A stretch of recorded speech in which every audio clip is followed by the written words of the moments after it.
สบายดีทุกคนวันนี้มาล้างถ้วยเด้อนี่เห็นปะมาล้างถ้วยกันเด้อจ้ะทุกคนตอนนี้อยู่เสียงของอากาศนะหนาวอยู่ลงก็เตี้ยเลยยังก็เตี้ยเนาะยังก็มาเดี๋ยววันนี้สิพามาล้างถ้วยนี่ถ้วยบักละหลายมาเด้อจวกคือจ๊อก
แต่เดี๋ยวต้นตัวเราขอเตรียมมัน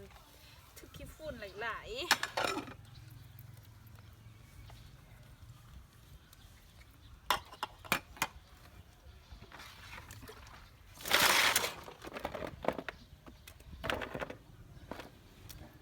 เข้าได้ก่อนเนี่ย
มันจะลดลง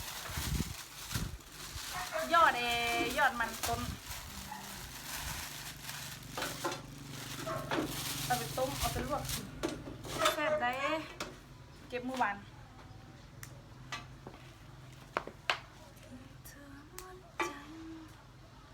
หนาวซามี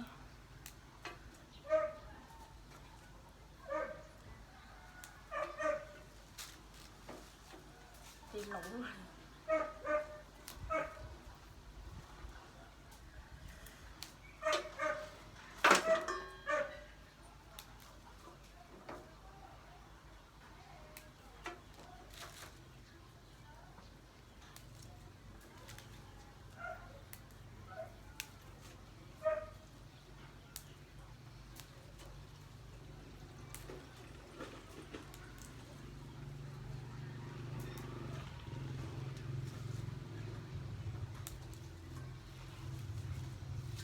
นี่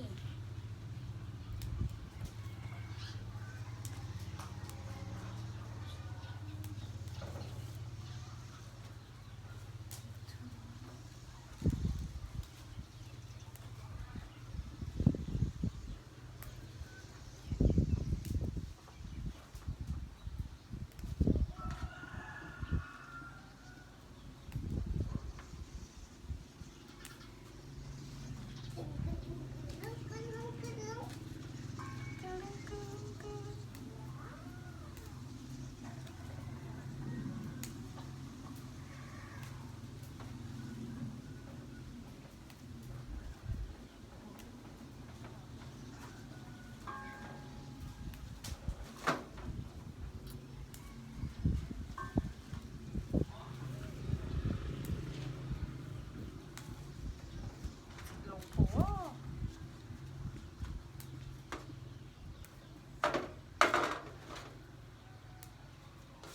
ยม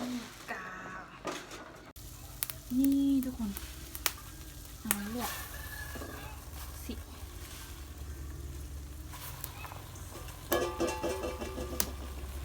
เดี๋ยวเอาบ้วงก่อนเอาบ้วงไปในนี้ก่อน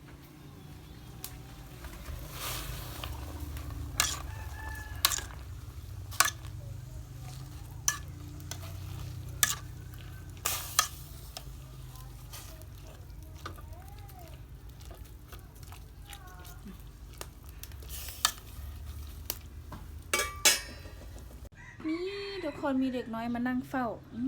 ให้รู้อ่ะสบายดีนะ สวัสดี ไอ้ทุกคน ทุกคน น้องซื้อ นี่คือ เกินเบลจากใครหรอ นี่จมูก นี่เสียม นี่อัวจีจินเจจีหันดอยอ่ะโอ้หันดอยไม่ต้องเสียใช่หันดอยโอ้โอ้เสียวนี่ช้า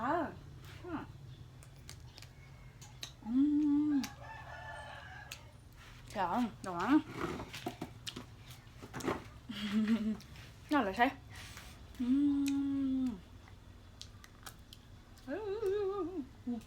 ปกุ้ง โอ้มา จะจ้วง